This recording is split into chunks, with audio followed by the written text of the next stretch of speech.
في الفيديو اللي فات اتكلمنا ازاي فيلم انفينيتي وور كان المفروض يبقى فيلم تاني خالص. المرة دي بقى هنتكلم على التسريبات والحاجات اللي احنا عرفناها غصب عن مارفل كانت بتعمل المستحيل عشان تمنع التسريبات، لدرجة ان هم اضطروا يوزعوا سكريبتس مضروبة على الممثلين، وبيخلوا الناس تمضي عقود سرية اللي بيسموها NDAs Non Disclosure Agreements، وبياخدوا الموبايلات واي حاجة ممكن حد يصورها من جوه اللوكيشن. بس برغم كل ده في حاجات كتير من جوه الفيلم اتحرقت.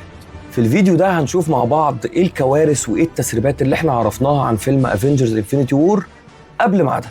بسم الله وجهز حاجتك ويلا بينا.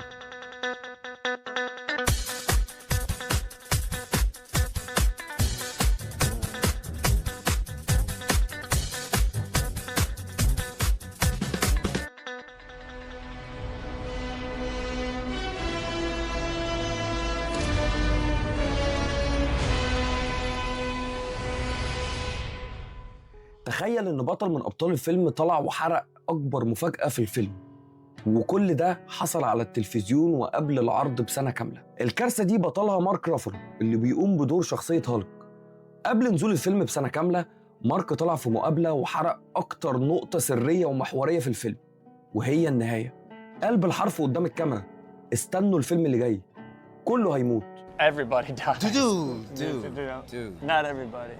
No. الجمهور وقتها كان مصدوم، ما كانوش عارفين دي حقيقة ولا خطة تسويق من ديزني ومارفل عشان تحمس الناس للفيلم. الطريف إن مارك حاول يصلح الغلطة في نفس اللحظة وقال نصهم هيموت، بس الكلمة كانت طلعت خلاص. تفتكر إيه ردة فعل مارفل وكيفن فايجي وقتها، وإزاي اتعاملوا مع مارك رافالو بعد الفضيحة اللي هو عملها دي؟ إزاي بني آدم قدر يخترق حصون مارفل وقدر يسرب لينا أول إعلان لفيلم افنجرز انفينيتي وور وهز النت كله وقتها؟ في 2017 في مؤتمر كوميكون مارفل كانت صارمة جدا وبتمنع أي حد يصور لقطات من داخل عروضهم، وهناك عرضوا أول إعلان للفيلم، بس ده كان للحاضرين في القاعة بس. لكن كان في واحد مجنون قرر يخاطر وكتب على موقع ريدت إنه سجل الإعلان وهينزله كله بالليل، وفعلا نزل لنا فيديو مدته 3 دقايق قلب الدنيا كلها وقتها. الإعلان ده حرق تفاصيل رهيبة: لقاء ثور مع جارديانز، بدلة سبايدر مان الجديدة، وشكل ثانوس، وعدد الانفينيتي ستونز اللي هو جمعها. والأخطر إنه عرض لقطات لشخصيات بتتبخر زي ستار لورد وجملة بيتر باركر I am sorry. بس الناس وقتها ما فهمتش إن ده مشهد موتهم وإن ده مشهد في آخر الفيلم. تفتكر الراجل ده لسه عايش لحد النهاردة ولا مارفل خلصت عليه وقتها؟ صورة واحدة متسربة خلت الناس تفتكر ان كويك سيلفر هيرجع للحياة في فيلم افنجرز انفينيتي وور. قبل نزول الفيلم بمدة اتسربت صورة متصورة بموبايل بيعرض لقطة من ورا الكواليس، ولقطة تانية بريفيز أو تصميم جرافيك مبدئي. الصورة كان فيها دكتور سترينج وسبايدر مان، ومكتوب فوق سترينج حوار بيقول بيتر انقذهم دول لسه ما ماتوش، وفي لقطة تانية حد مرمي على الأرض. فالناس قعدت تطلع نظريات وقالت ده أكيد كويك سيلفر الميت رجع تاني، بس الحقيقة إن كان على الأرض دي كانت مانتس، وده كان مشهد محذوف على كوكب تايتن لما ثانوس استخدم السولو ستون لفصل أرواحهم. موظف خد شغله معاه البيت وحرق لنا مشاهد من داخل فيلم افنجرز انفينيتي وور. قبل نزول أي إعلان رسمي في موظف شغال في شركة CGI خد لقطات من فيلم افنجرز انفينيتي وور على فلاشة وروح بيها بيتهم. الراجل ده عمل أكاونت فيك على النت ونزل وقتها صور وفيديوهات بهاي كواليتي كبيرة.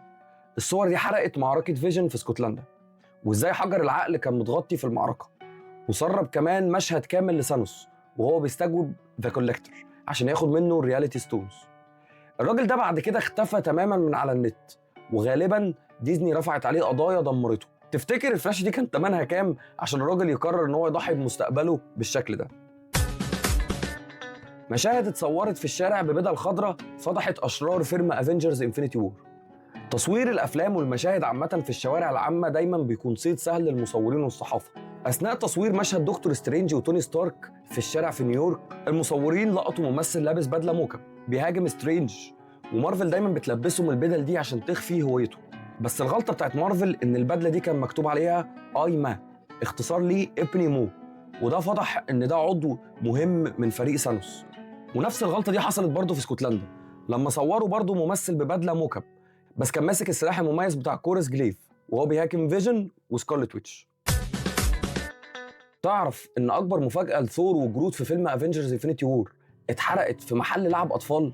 عشان مارفل تقدر تنزل اللعب في نفس وقت عرض الفيلم بتضطر إنها تبعت تصميمات أولية للشخصيات لمصانع لعب الأطفال قبل التصوير، ودي كانت أكبر ثغرة ولازالت لحد النهاردة من أكبر الثغرات ومن أكبر الحاجات اللي بتخلي الأفلام تتسرب قبل ميعادها.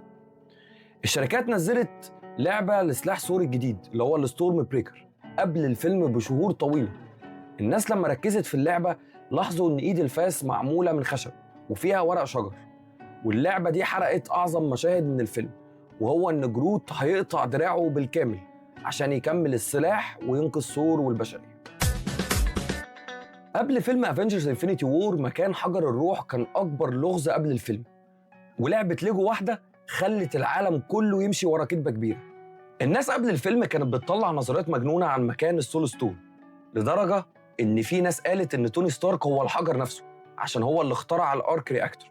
وفجأة اتسربت لعبة ليجو لمعركة واكاندا وكان فيها كريستالات برتقاني، ده خلى الانترنت كله يحلف إن حجر الروح مستخبي في واكاندا وإن ده سبب هجوم جيش ثانوس عليهم. بس الروسو براذرز طلعوا ضحكوا علينا وقالوا إن 99% من اللعب دي بتبقى تضليل مقصود أو مبنية على أفكار كانت موجودة في الأول وبعدين اتلغت.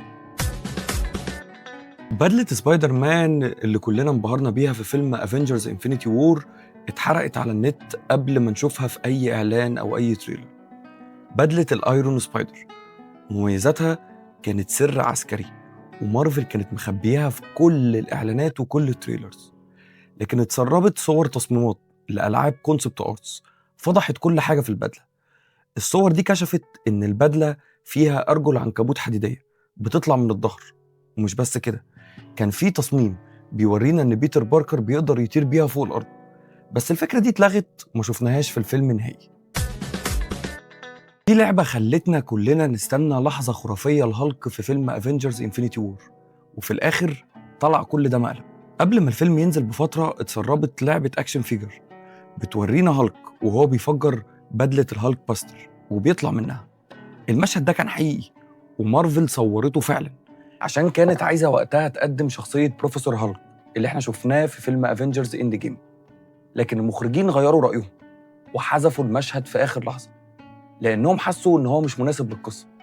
المشكلة إن اللعب دي كانت اتصنعت ونزلت السوق فعلا، وكل الناس فكرت إن ده مشهد جوه الفيلم. تخيل واحد يكتب قصة فيلم افنجرز انفينيتي وور كله بالتفصيل الممل على النت، وده قبل العرض ب6 شهور، ومحدش وقتها صدقه. على موقع ريدت ظهر يوزر كتب تسريب كامل للقصة من البداية للنهاية. قال إن كابتن أمريكا هيهرب ويبقى اسمه نوماد وينقذ فيجن، وإن ثانوس هيضحي بجامورا عشان السول ستون، وإن ريد سكال هيرجع تاني. المشكلة إن كان النت وقتها كان مليان تسريبات مضروبة وناس كتير بتألف، فالناس كدبته ومحدش عبره. وبعد ما الفيلم نزل في ناس كتير رجعت للتسريب بتاعه وقالت إن 90% من الكلام اللي هو قاله حصل فعلا جوه الفيلم. كل التسريبات دي كانت نقطة في بحر مقارنة بالكارثة الحقيقية اللي حصلت في فيلم اند جيم لما اتسرب منه 5 دقايق كاملين فيهم أحداث الفيلم من الأول للآخر، وده حصل قبل العرض ب10 أيام بس. وعشان كده احنا مش هنقف هنا، زي ما فصصنا انفينيتي وور في فيديوهين، الفيديوهات اللي جاية هنفتح فيها الصندوق الأسود لإند جيم، هنتكلم على الخطط الأصلية والمشاهد المحذوفة اللي كانت هتغير مصير الفيلم، وبعدها هندخل في كواليس فضيحة التسريبات اللي حصلت وزلزلة النت. استعدوا عشان اللي جاي أتقل بكتير. ما تنساش اللايك واعمل سبسكرايب وفعل الجرس عشان ما يفوتكش أي فيديو، وما تنساش تعمل لي فولو على انستجرام وعلى التيك توك. سلام.